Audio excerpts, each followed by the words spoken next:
We're here at Imperial College London for the third regional final of the Additive Manufacturing competition for WorldSkills UK. We want to make our students independent, and we want them to be able to think for themselves and solve problems for themselves.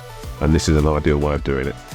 It's been really interesting to watch that they were given little 3D printed parts and that they had to use their hands to work out how to do something on the screen. I think the connection between those things is often what's missed. So we're looking at skills like additive manufacturing.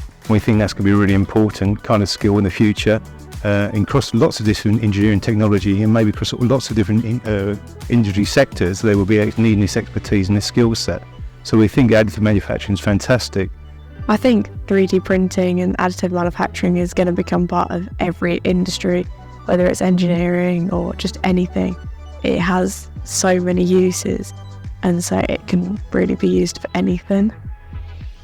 It's really exciting to be competing with some of the best in the country. They're developing, they're showing their understanding, their application, and that's, for me, is what we want as a well-rounded individual leaving schools to be able to go into society and to business to be able to compete.